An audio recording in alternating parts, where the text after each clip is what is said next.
1. Psalms 1. I will be reading out of the New King James. Blessed is the man who walks not in the counsel of the ungodly, nor stands in the path of sinners, nor sits at the seat of the scornful. But his delight is in the law of the Lord, and in his law he meditates day and night. He shall be like a tree planted by the rivers of water, that brings forth its fruit in its season, whose leaf also shall not wither, and whatever he does shall prosper. The ungodly are not so, but are like the chaff which the wind drives away. Therefore the ungodly shall not stand in the judgment, nor sinners in the congregation of the righteous. For the Lord knows the way of the righteous, but the way of the ungodly shall perish.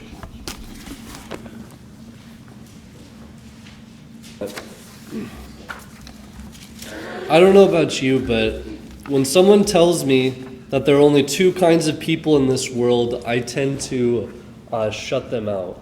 When someone says, there are only two kinds of people, there are coffee drinkers and there are tea drinkers, or there are Star Wars fans and there are Star Trek fans, and I don't like these gross generalizations of people.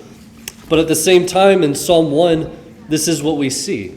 We see that there are two kinds of people. There are righteous people and there are wicked people. And it's difficult to discuss this, I think, because I've grown up in a culture that tells us that life is one big gray area, that there is no absolute truth. You create your own truth. There is no absolute reality. Reality is subjective to the viewer, and there's nothing set in stone. Life is just one big gray area. There is no black and white. But I think there's a great danger in this. And this great danger was said by the philosopher and cultural critic Slavoj Žižek just a few years ago. He's still alive today. And he said, "I never want to live in a society that debates the morality of rape." And what he means is that oftentimes we'll take these things that are black and white, and when we turn them into a gray area and we discuss it and we debate it, we then almost make it acceptable to some people. We say, well, lying is never okay. Well, is it never really okay? What if the lie you told stopped the Holocaust from happening? Or we say, murder is never okay. Well, is it never really okay? And his point is that if we take something that we know is black and white like rape, and we begin to discuss it, we begin to put a gray area over it, we begin to put ourselves in a very great danger. And now God does teach us that there are gray areas in life. He calls these matters of conscience. Paul writes about them, especially the Romans.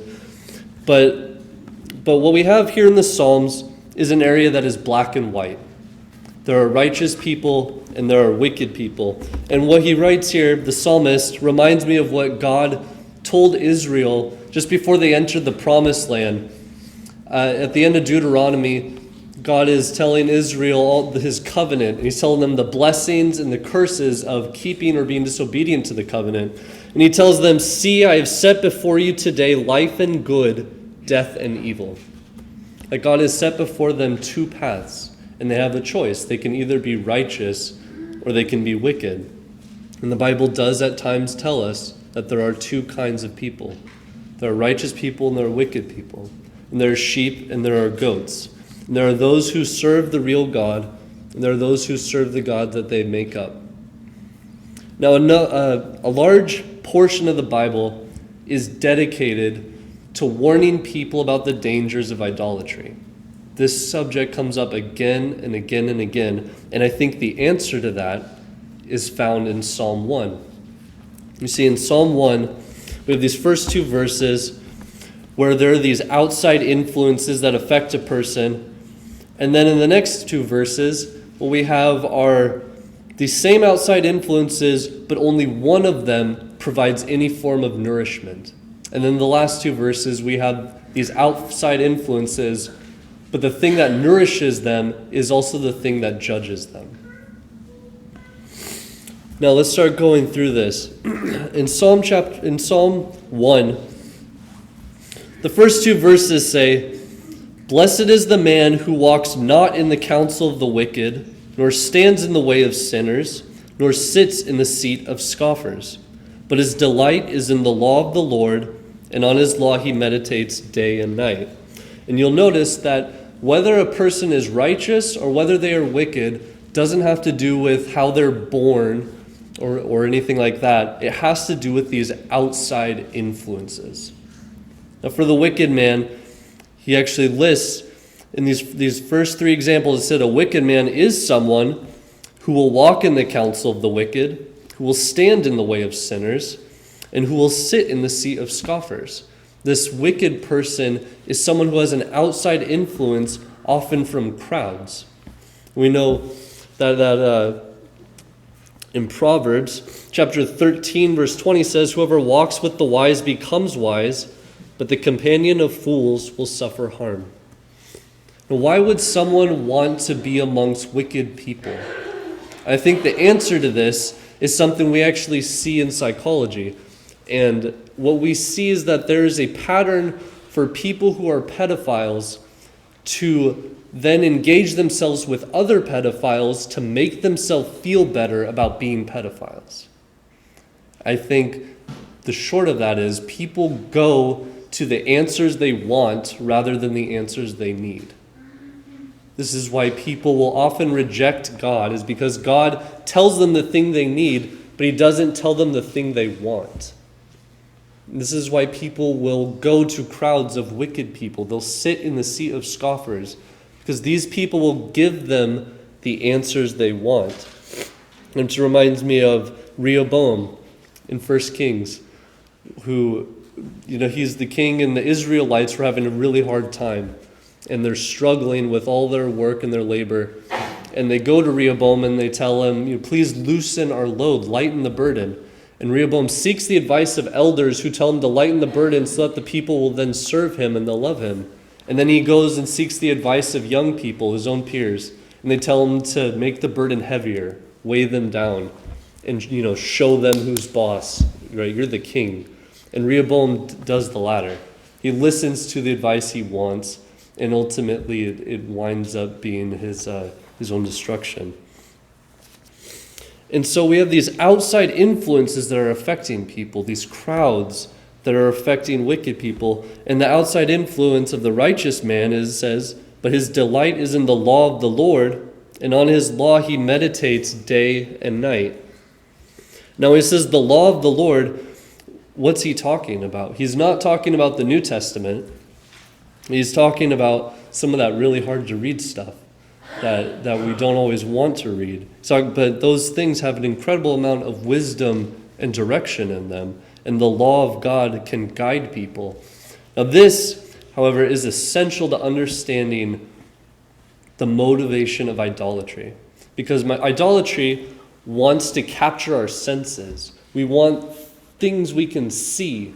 But all throughout Scripture, what we have, the majority of people who have ever been affected by God have only been affected by God by his written word. Just words. That's what God uses to affect people, are words. God spoke the world into existence. He just used his words. And yet we have the mind of God, and somehow just the words of God, at least for me, are far more than I can handle. I can't even imagine seeing God, let alone just trying to grasp his words. His words are incredible and they're complex and they're at times terrifying, let alone having an image of him. But this is what people want. They want an image of God, and they don't want the words of God. I don't know of any other religion that only uses the words of their God. Now, what we see, however, is that with these two things that are influencing the righteous man and influencing the wicked man, is that something is mastering them. Something is over them. Something is a god to them. And you might be saying, well, what about, yeah, that's true for the righteous man. The righteous man has God, Jehovah. He's his master, but what about the wicked man? The wicked man just has crowds. And I would say to you, well, you all have friends. When you have a friendship, is your friendship ever perfectly equal, or is one person slightly above the other? Now, put this another way, if you were to go into a museum and stand in front of a great work of art, who would be on trial? Would it be the work of art, or would it be you? Right? It's not the work of art. I can go into a museum and stand in front of Michelangelo's David and be like, this is nothing, I don't care about this. And they're not going to go, oh, you're right, we've been wrong for the last 600 years, let's just destroy it and burn it. David said so. They're not going to say that. In fact, they would think less of me for saying that. I'm the one who's on trial. So when a wicked man stands in front of a crowd of like-minded people, who's on trial? You see, they still have a master. They still have someone they're underneath. Now, these things that are outside of us, these gods that we serve, they control us far more than we realize. But at the same time, they nourish us. And they nourish us according to their own abilities. In verses 3 and 4, the psalmist writes, "He is like a tree planted by streams of water that yields its fruit in its season, and its leaf does not wither. And all that he does, he prospers. The wicked are not so, but are like chaff that the wind drives away." And he has these two different images, an image of a tree planted by waters and chaff. Now, have you ever seen a tree planted right by the water? Where we lived in Boise, Idaho, there was a river walk. And along the river walk, there were these huge slabs of concrete so that people could ride their bicycles. And you'd have the river over here, and then you'd have your concrete and your pathway. And even the trees that are over here, they were so strong and sturdy and large that their roots would break through the concrete just to get to the river. They would do anything to get there. They didn't even have to be right next to the river with their roots in the water. It's just a proximity, and they were still strong enough to thrive and to live. And now, what is chaff? Do you know what chaff is? Chaff is what's left over after you winnow wheat. So you take your wheat stalks and you thresh them, and so when you cut it off, you let them dry, and then at the end, you take your wheat, and on the top, the fuzzy bits. It's my super scientific term for the end of wheat. The fuzzy bits on top. And on the fuzzy bits, there are these little pods. And inside these pods are seeds. Now those seeds are the only part of wheat that you really use. That's what you use for flour. And so they'll take a large wooden mallet and they'll smash it up. And they'll break open the husks and the pods, and you'll have the wheat. And so you have all this dry, dead stuff, and you have the seeds. And what they do is they'll have big piles of it, and you have to separate the seeds from the dead stuff. They'll put their pitchforks into it, throw it up into the air, and the wind will blow the chaff away, but the seed still has weight to it, and it'll just drop straight back down.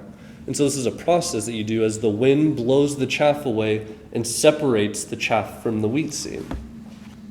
And now this psalmist is comparing this nourishment of God to the difference between a massive, sturdy tree whose roots can break through concrete to chaff, to something that's so dry and feeble that its only source of nourishment is the thing that's separated from it. It's worthless, and the only thing they would often use for it during this time, if they had some left over, was they would burn it for fuel.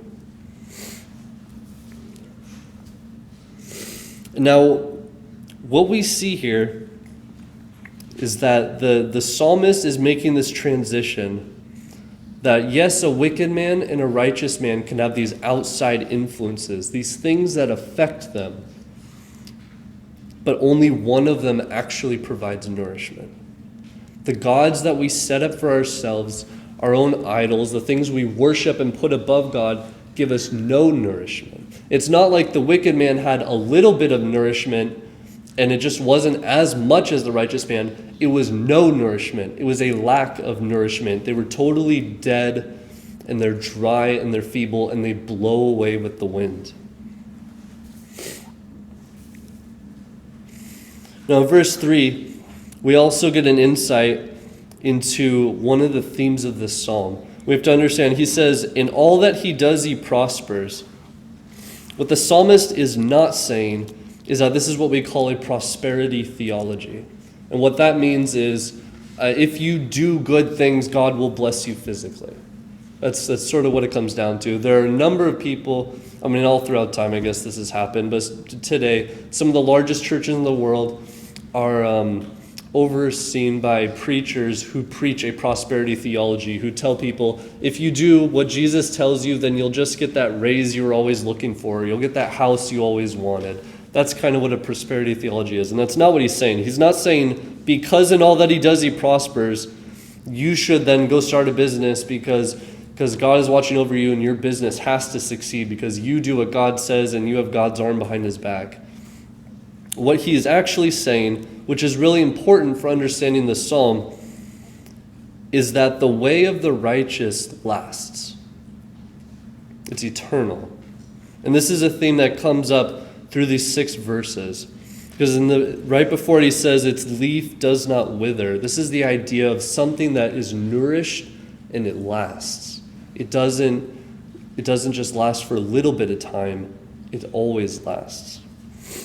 And you have to be careful about prosperity theology because it comes up again and again. And it comes up, that's what happened with Job and Job's friends. Job's friends thought that Job was having all these bad things happen to him because Job had sinned against God, when that wasn't the case. But then, even at the end of Job begins to get on his high horse and get out of line. And he begins to demand his day in court with God, where he wants to acknowledge what he calls as his accuser, which, I mean, in my translation, accuser is capitalized. He's talking about God. He thinks that God has done him an injustice, and he wants to take God to court over it. And so even someone who is considered righteous can fall into this, so be careful not to.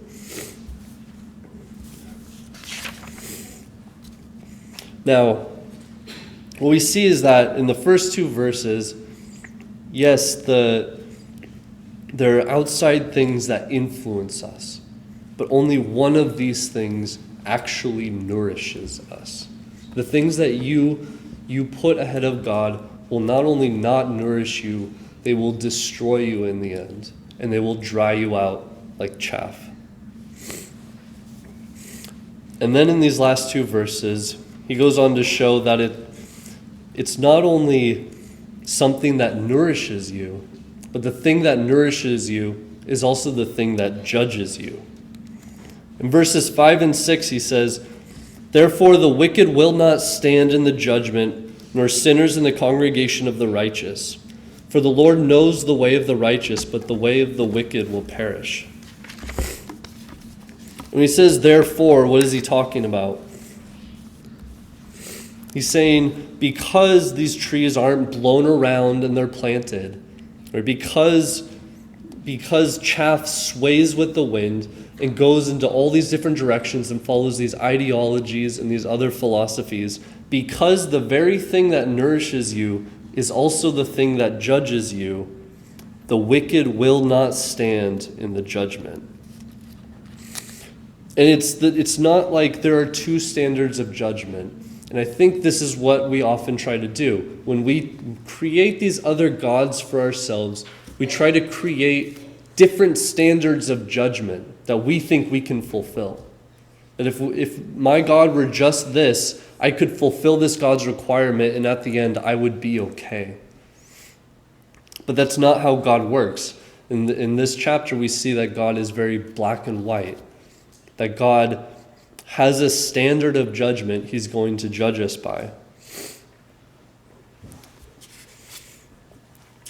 And this idea of there being one standard of judgment, it reminds me of like a teacher at the very beginning of the semester gives their students 2 pieces of paper, and they say, all right, at the end of the semester, your entire grade is going to be based on your final exam. Here is your final exam, and here are the answers to your final exam. Now, what student at the end of the semester would be able to stand up to that teacher's judgment if they failed the class? I mean, there'd be no question about it. And not only that, but when people try to create these other gods for themselves and these other standards for themselves, what they're basically doing is they're going up to that teacher and saying, here, I rewrote my exam. Here are all the questions I wanted there to be. Here you go. And that doesn't fly with God. No person can withstand the judgment of God, and it's one judgment for both people, for both the wicked and the righteous. God has made himself known.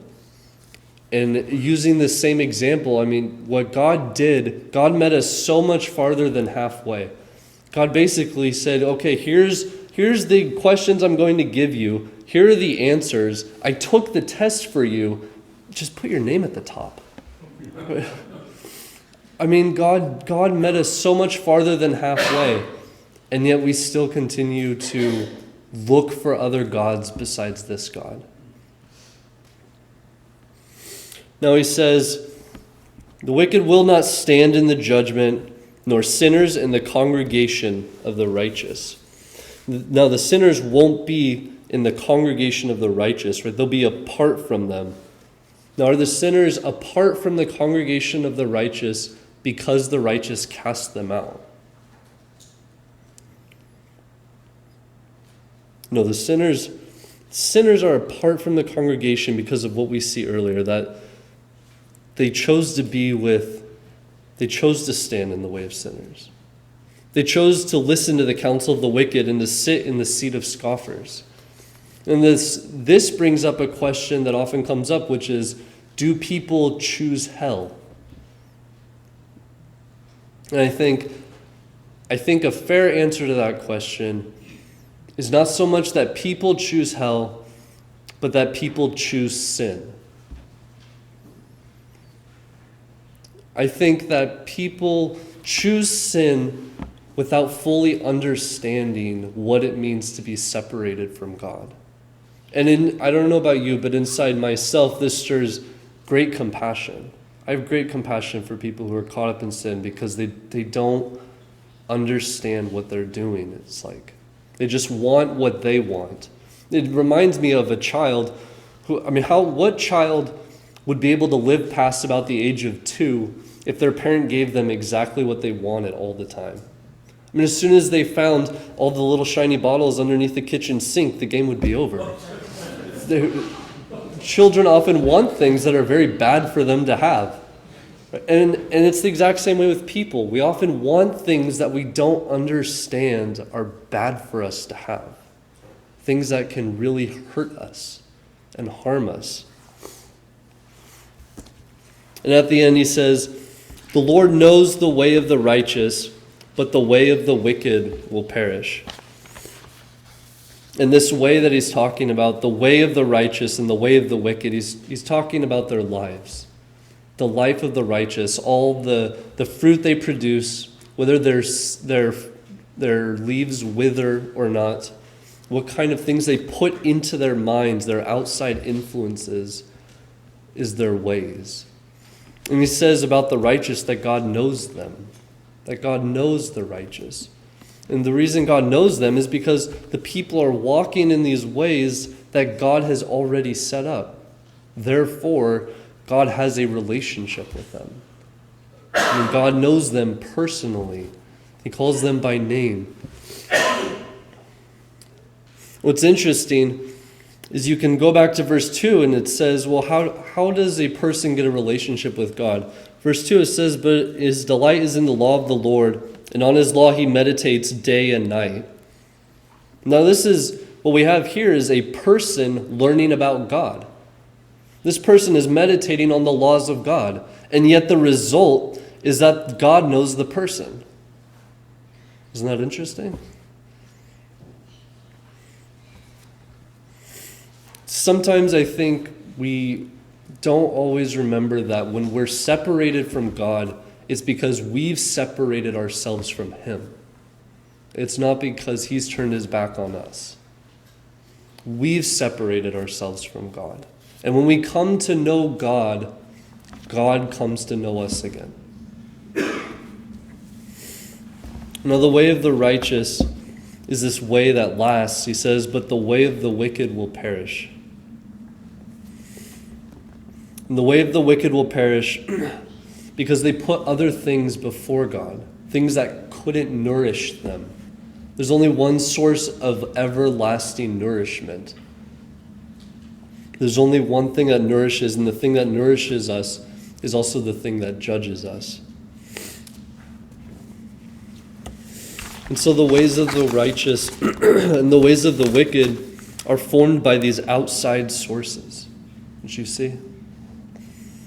They're formed by the people we're around, the things we put into our minds.